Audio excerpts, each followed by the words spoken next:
debate, quem quiser fazer perguntas.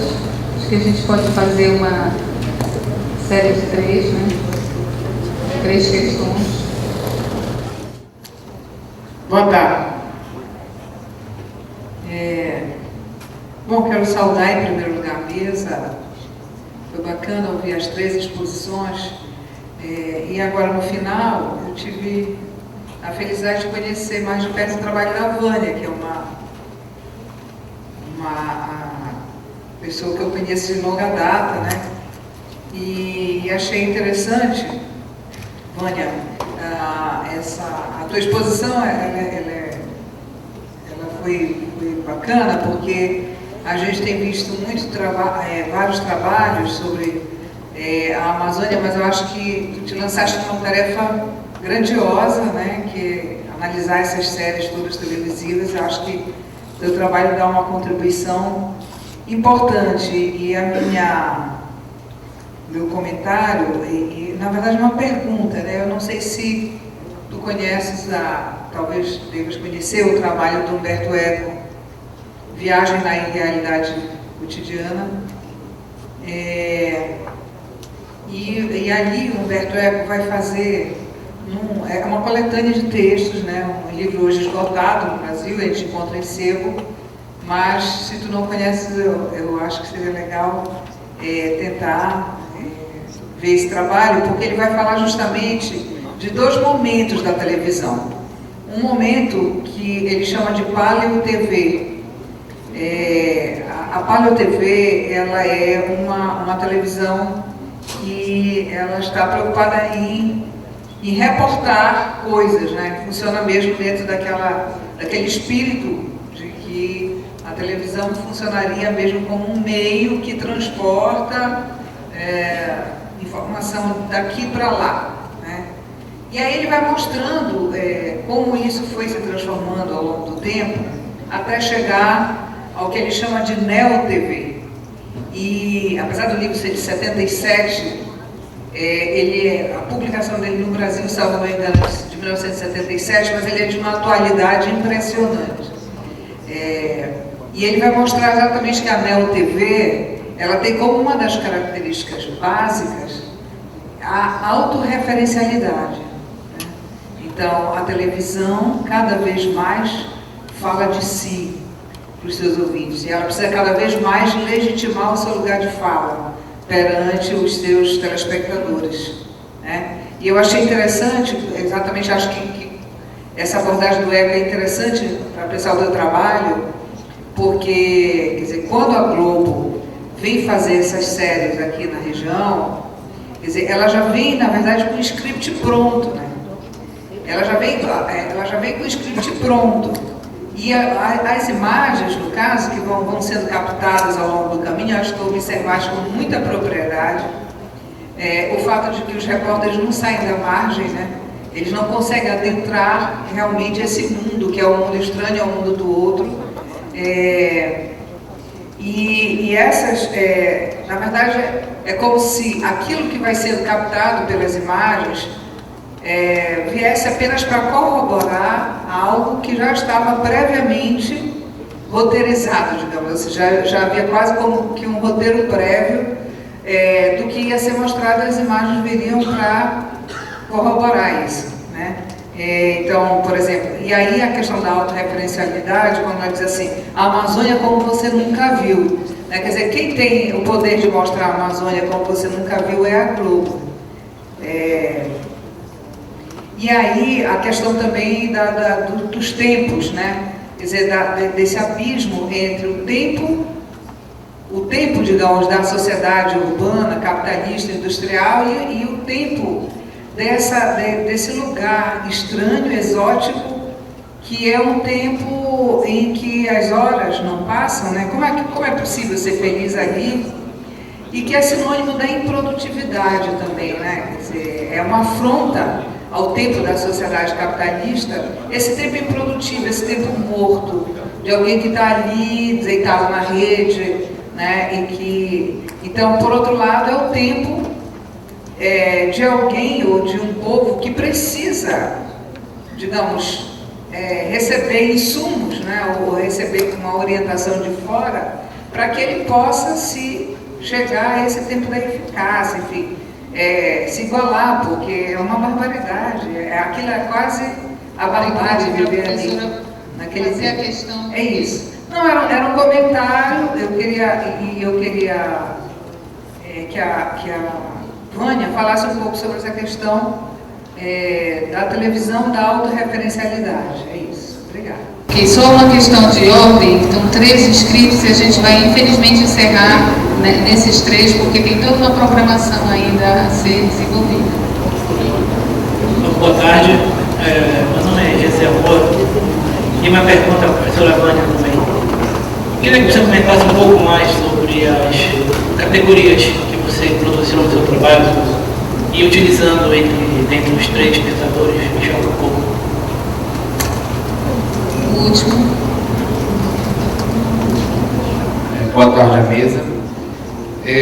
Sobre a questão tanto o professor como a professora Vânia também falaram sobre a questão dessa construção do discurso a partir do olhar. Vocês poderiam comentar sobre, principalmente a professora Vânia, sobre a questão dessa nova realidade que a televisão ela vem enfrentando a partir da imersão das redes sociais, da nova forma de fazer TV hoje, onde o próprio Arlindo Machado fala dessa desconstrução da TV atual, onde ela monopoliza o discurso em detrimento dessa nova TV que tem, que é a partir do YouTube, onde a construção de opinião ela é aberta, livre e sem intervenção, como aconteceu muito forte agora no caso das manifestações que ocorreram no Brasil todo, quando a mídia dita oficial ela vem num discurso, enquanto que a rede social ela traz um outro discurso sobre esse mesmo evento, e essa mídia foi forçada a mudar o seu discurso porque ela se viu afrontada por essa nova realidade. Inclusive autores como Manuel Castells falaram sobre essa situação, desse novo contexto. O próprio Arlindo Machado também falou sobre esse novo contexto em detrimento das redes sociais. Como é que a senhora vê, como é que vocês veem essa construção de discursos, desconstruindo esses discursos monopolizantes que a televisão, Globo e a SBT têm? Vou pedir a síntese. Eu vou abrir a sessão só para a moça que pediu simultaneamente o rapaz que se manifestou antes, Cláudia, mas de uma forma assim, bem sintética, tá, Cláudia? A minha curiosidade era no sentido, para a professora Silvia. Uma curiosidade mesmo, eu gostaria de saber sobre a opinião dos teus alunos sobre aquele filme A Mestre com Carinho. Porque eu acho esse filme, assim, do ponto de vista ideológico, complicadíssimo, né? A construção do sujeito professor que está ali, o professor não tem esposa, não tem filho, não tem família, não tem vida, né? É um professor que vai na casa de cada aluno, né? O professor dos sonhos do Cid Gomes, né? Que é o governador do Ceará, que desceu o sarrafo lá dos professores, porque o professor é um sacerdócio e tem que ter, né? Assim, essa coisa do sacerdócio. Então eu tenho muita curiosidade de saber que é um discurso semelhante, por exemplo, da nova escola, né? Que é aquele professor ideal, que é a escola redentora. Se não é um professor que transforma a vida das pessoas, é aquele professor que não presta para nada, né? O discurso pedagógico é esse, né? E eu queria muito saber qual era a opinião dos teus alunos sobre aquele filme, aquele professor que está ali.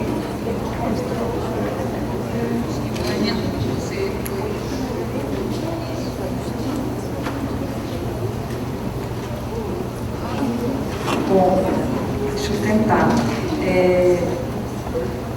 Eu acho que essa questão que a Rosalie colocou aí do roteiro pronto, né, eu abordo isso, né, quando você vem com a pauta pronta, com uma ideia pronta, e que isso vai de encontro aos fios ideológicos, né, toda a questão ideológica que eu consegui fazer a relação ao levantar toda a história da Amazônia. Todos esses fios ideológicos ficaram muito claros quando eu adentrei nesse universo da história. Sem isso não teria sido possível.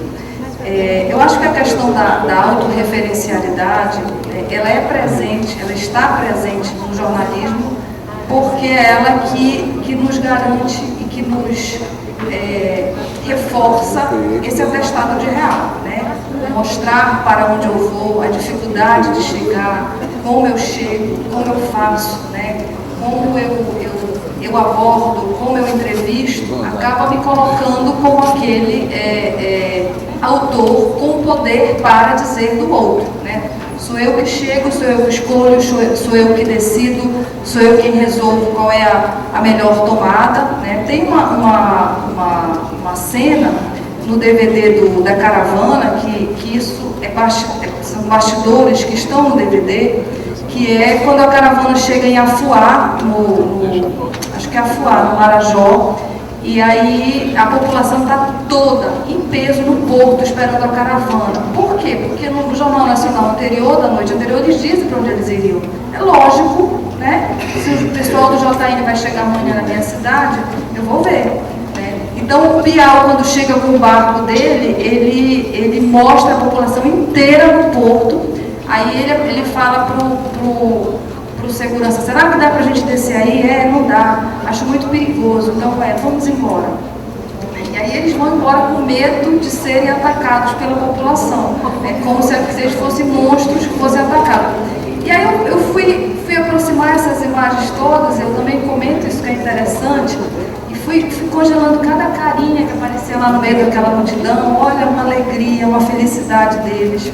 Eles sorrindo para a cara, mas não tinha nada de medonho ali, do jeito que ele coloca assim, a população está aterrorizada, vamos embora, né? Então, mas é essa autorreferencialidade que tem que aparecer, né, para mostrar a dificuldade, né, para mostrar, nossa, é muito difícil fazer as coisas aqui, nem sempre dá, o jornalista passa por esses percalços, é muito complicado, né?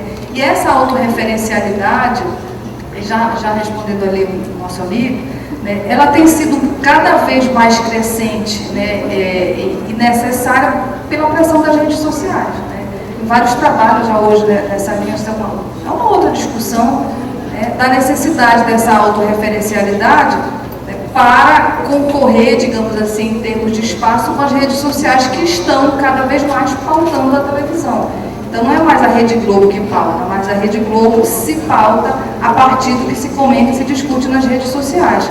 Então você tem uma quebra, né, de muitos paradigmas, e a televisão está, assim como os outros também, está buscando esse novo formato, né, a saída da bancada dos jornais, né, o repórter que se movimenta, o repórter que passa a ser gente, aparece de corpo inteiro, ele opina, ele mostra quem ele é, né, ele diz o que pensa, ele aparece de lado, que antes o apresentador só aparecia de frente, você não sabia nem como era o perfil desse apresentador.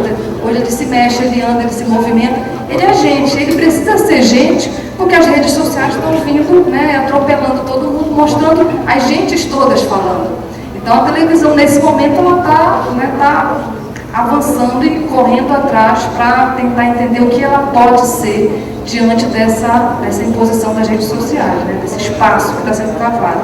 E só para, eu sei que o tempo está curto, e só para fechar, com relação às categorias, né, aí eu te convido a ver o meu trabalho, porque no portal da UF, Universidade Federal Fluminense, se você for lá em PPG-Com, minha tese está inteira, né? PPG-Com é o Programa de Pós-Graduação em Comunicação da UF. Dentro do site da UF, ufff.br, você procura lá dentro do PPG-Com, produção discente, aí a minha tese está toda lá. Mas eu encontrei, só rapidamente, encontrei 3 linhas discursivas dentro dos discursos, né, que eu observei, que eu identifiquei como o discurso da nacionalidade, quer dizer, como se colocava essa Amazônia no contexto nacional, como essa região norte é vista nessa nacionalidade, né, que lugar ela ocupa dentro do país, né, com os olhos de quem vê do Sudeste. O segundo discurso que eu encontrei foi o discurso da salvação, a Amazônia que a gente precisa salvar, aquele discurso do padre, a Amazônia que está queimando, o que a gente vai fazer, que é o discurso da Amazônia nossa. A Amazônia passa a ser de todo mundo. A Amazônia é nossa, a gente precisa salvar, precisa fazer alguma coisa, isso é recorrente. E o terceiro discurso, que é o discurso da colonialidade, e aí eu me baseei nos autores pós-colonialistas, onde eu fui observar o sujeito amazônico, né, tipo seu Chico Feitosa, nesses discursos. E dentro dessas 3 grandes linhas discursivas, eu encontrei 12 categorias. Por isso que é compaixão, salvação, compaixão, medo, fracasso. Tem várias categorias que eu fui nominando lá a partir dos discursos que eu identifiquei. Mas aí seria legal olhar o trabalho como um todo. Bom, queria agradecer, né, a participação aqui e passar para os colegas. Muito rapidamente, em relação à questão que o rapaz colocou sobre redes sociais, quando a gente pensa em uma rede de TV como a Globo, por exemplo, que foi citada, a Globo tem um lugar aí, uma relação com o capitalismo, questão da economia, um lugar também uma relação com a política, inclusive uma política partidária de forma bem marcada, né? E há uma luta, daí a noção, toda a problemática sobre o poder colocada por Foucault é muito interessante, importante para a gente compreender essas relações. Porque as redes sociais, de uma forma geral, elas vão promover uma disseminação, ou acentuar, uma disseminação das relações de força. As relações de poder, elas ficam muito descentradas. A Rede Globo, no sentido de procurar manutenção de status, manutenção de um lugar de verdade, né, isso fica questionado de uma forma mais explícita. Então, o embate das relações de força, né, das relações de poder, faz com que as redes sociais ganhem visibilidade e faz com que a Rede Globo, por exemplo, faça alguns reajustes na tentativa de manutenção de um status qual ela goza, ou essa goza, né? Então, a gente tem aí, eu coloco como vontade de verdade, na movência do sujeito. O sujeito se move na busca desses lugares de verdade, querendo ser visto como tal. Vou ser muito rápido, porque acho que toda a problemática sobre o poder, a genealogia, poder enquanto relação, exercício, contribui para a compreensão dessa questão que você coloca. Obrigado. Bom, o que os alunos pensam do filme, né? O Mexe com Carinho, ele é um protótipo, mas na realidade ele tem todos aquilo que o Foucault chama de regularidade, né? Que é o que ela viu nas imagens da Amazônia também, essa repetitividade, que a gente sabe que já viu aquilo, não lembra muito bem de onde, desde os naturalistas que vieram na descrição que eles fazem da Amazônia. Então, o Sidney Poitier é um professor que não tem vida própria, um professor que não é casado, mora sozinho, a vida dele é dedicada à profissão. Isso a gente encontra em vários outros filmes, não só no Mexe com Carinho. A gente encontra quando tem alguém da abandona, né? No Escritório da Liberdade, ela até se separa do marido, que é para ficar mais dedicada aos filhos, aos alunos que se tornam filhos, né? O que os alunos pensam disso? Depende de qual das fases que a gente explorou. Inicialmente é sempre um desejo, porque essas imagens, elas fazem exatamente isso, elas produzem o desejo de ser. E produzem frustração, porque ao mesmo tempo que elas são muito potentes para incitar desejos, mas elas também nos falam da impossibilidade de nós exercermos aquela forma de ser. Quando eles se dão conta de que esse modelo do bom professor é um modelo que nos paralisa, porque ninguém consegue ser aquilo, uma das alunas, ela diz literalmente: eu não quero ser essa boa professora, porque eu quero ter família, eu quero ter filhos, eu quero ser feliz. E o Sidney Poitier, a felicidade que ele encontra está na escola, né? E uma outra característica também que aparece lá, ele nem é professor, ele é um engenheiro que não consegue emprego em engenharia. E o emprego que ele consegue é professor, ou seja, encontra alguma similaridade com o lugar, né, o lugar que a gente ocupa na sociedade. Qualquer um pode ser professor, engenheiro pode ser professor. Então, é isso. Gente, agradeço muito a participação, a presença, agradeço novamente o convite da Ivânia, parabenizo pela delicadeza de cada coisa que foi apresentada e produzida para a gente aqui nesse